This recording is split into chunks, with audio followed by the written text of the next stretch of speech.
bab 10 ayat 25 sampai 37. Sekali peristiwa, seorang ahli Taurat berdiri hendak mencobai Yesus. Katanya, "Guru, apa yang harus aku lakukan untuk memperoleh hidup yang kekal?" Jawab Yesus kepadanya, "Apa yang tertulis dalam hukum Taurat?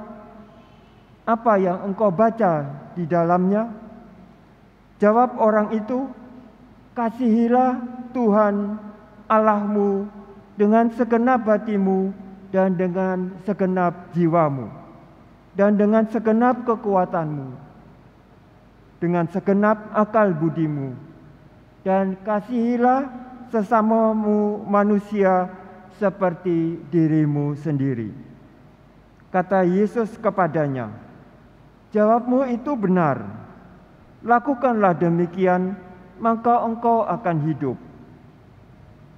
Untuk membenarkan dirinya, orang itu berkata lagi kepada Yesus, "Tapi siapakah sesamaku manusia?"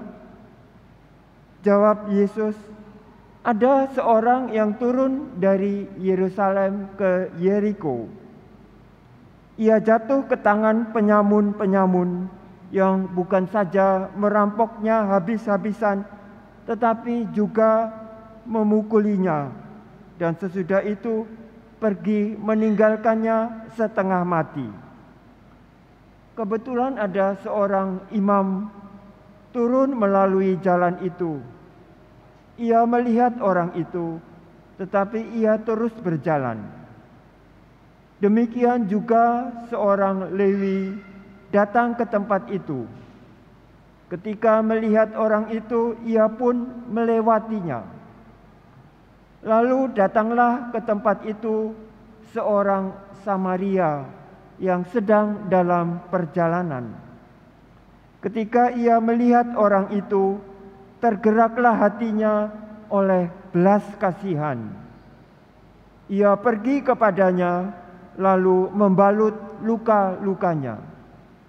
Sesudah menyiraminya dengan minyak dan anggur, kemudian ia menaikkan orang itu ke atas keledai tunggangannya sendiri, lalu membawanya ke tempat penginapan dan merawatnya. Keesokan harinya ia menyerahkan 2 dinar kepada pemilik penginapan itu.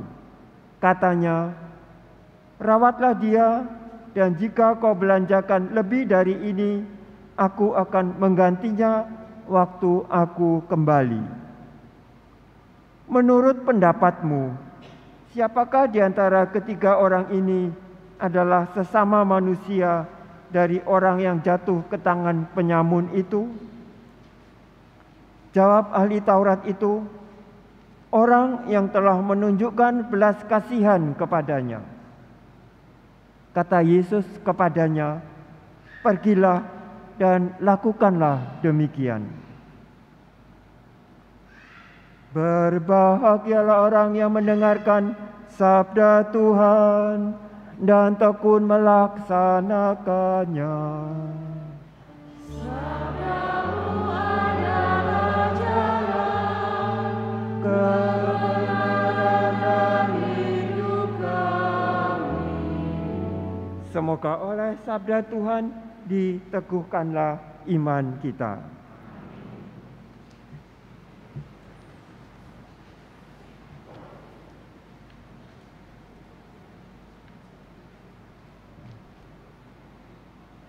Hati itu terbentuk ketika seseorang mengakui dan menurut pengalamannya hati itu begitu penting.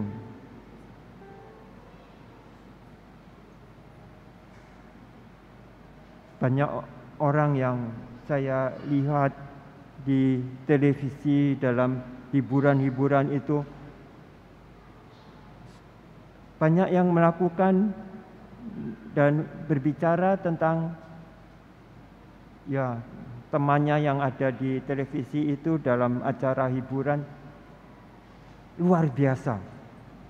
Mengatakan luar biasa supaya orang mendapatkan perhatian.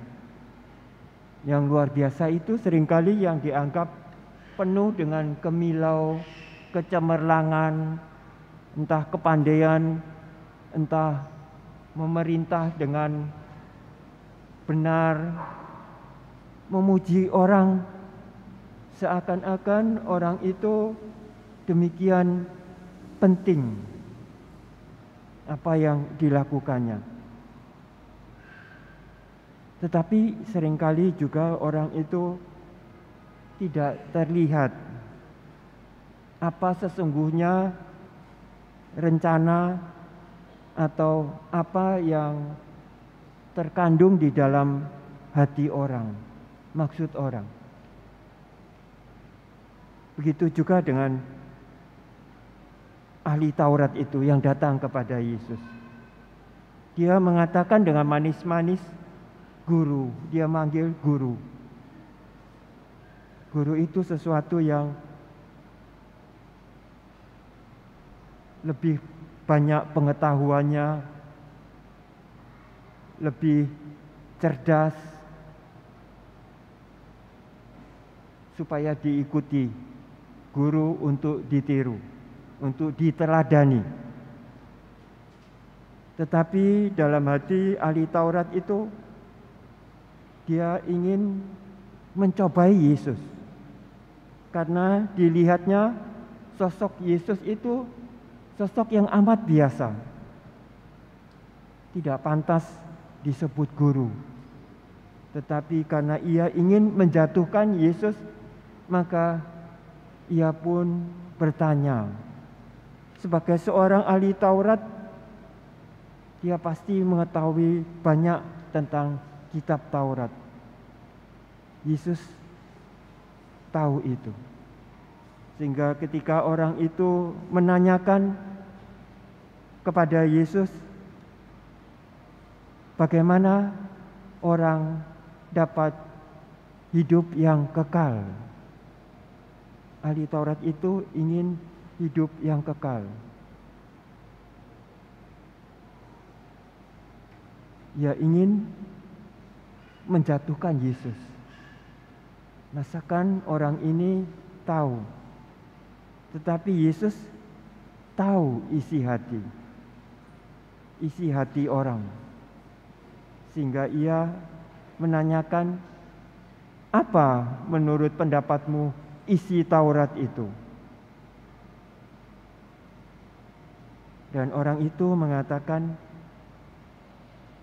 kasihilah Tuhan Allahmu dengan segenap hatimu, dengan segenap jiwamu, dengan segenap pikiranmu, dengan segenap kekuatanmu. Dan kasihilah sesama manusia seperti dirimu sendiri.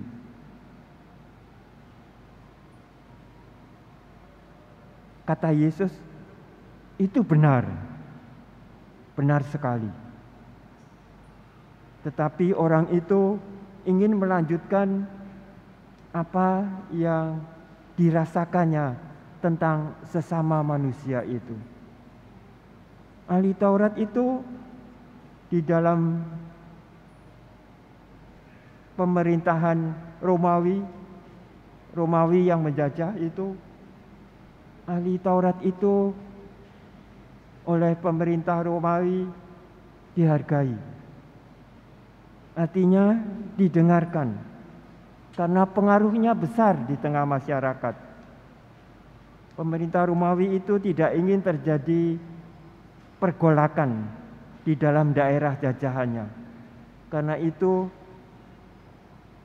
mereka dibiarkan, sekalipun punya kerohanian yang berbeda.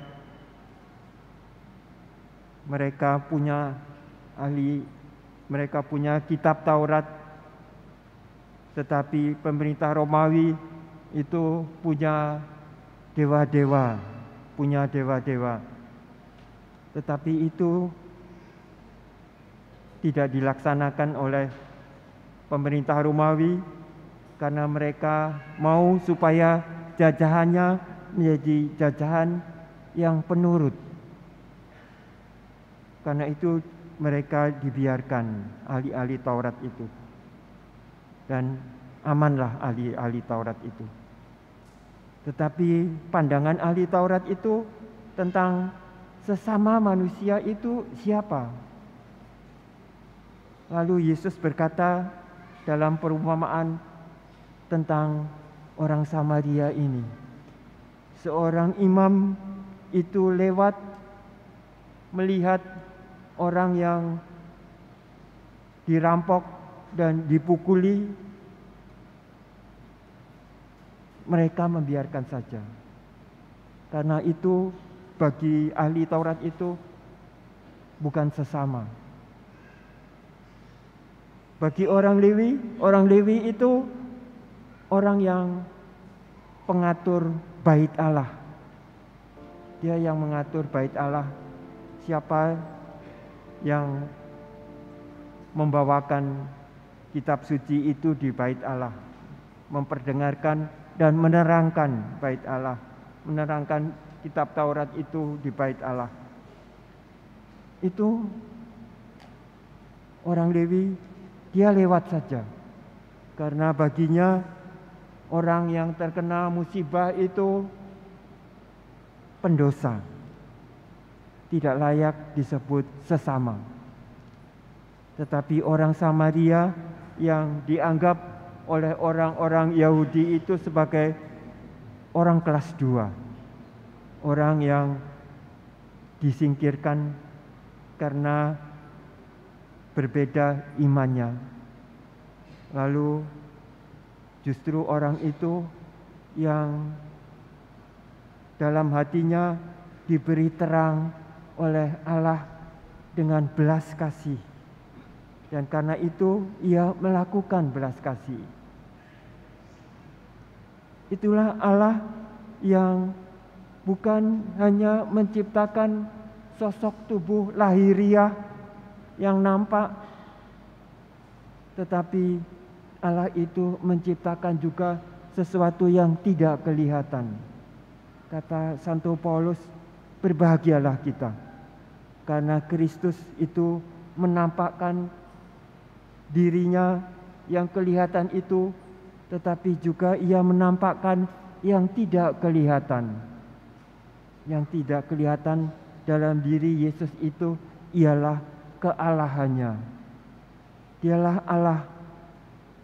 Dialah yang menunjukkan kepada manusia siapa Allah itu dan bagaimana Allah itu menyelamatkan manusia. Dia membiarkan dirinya untuk mengalami maut supaya manusia itu mendapatkan kehidupan kekal karena ditebus dosa-dosanya. Itulah Kristus.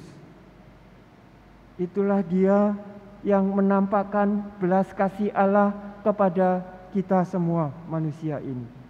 Kita yang selalu mendambakan kecukupan, yang memperlihatkan bahwa kenyamanan dalam diri itu, bahwa kita itu orang yang dikasihi oleh Allah karena hidup kita itu nyaman, aman, malahan makmur, sejahtera.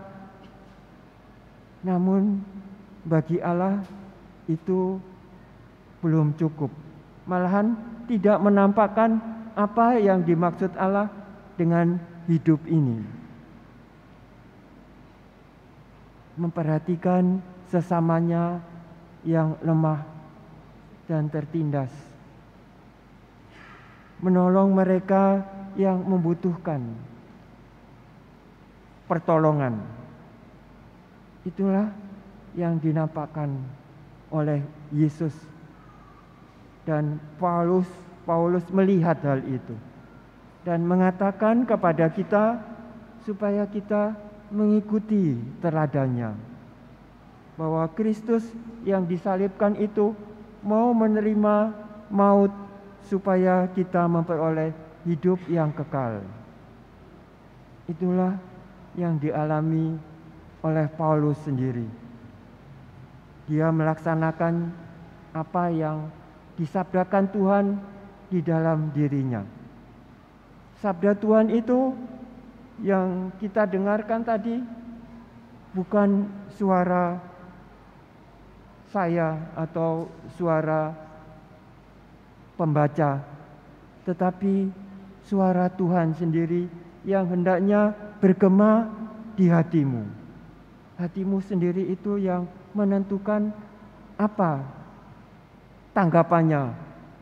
Hatimu sendiri, apa yang kamu sadari dari sabda Tuhan itu, apa yang kamu mengerti. Karena itu dikatakanlah dengan segenap hatimu, dengan segenap pikiranmu, dengan segenap jiwamu. Dengarkan sabda Tuhan itu dengan ketulusan hati, dengan supaya kita ini pantas untuk menyebut Yesus itu guru.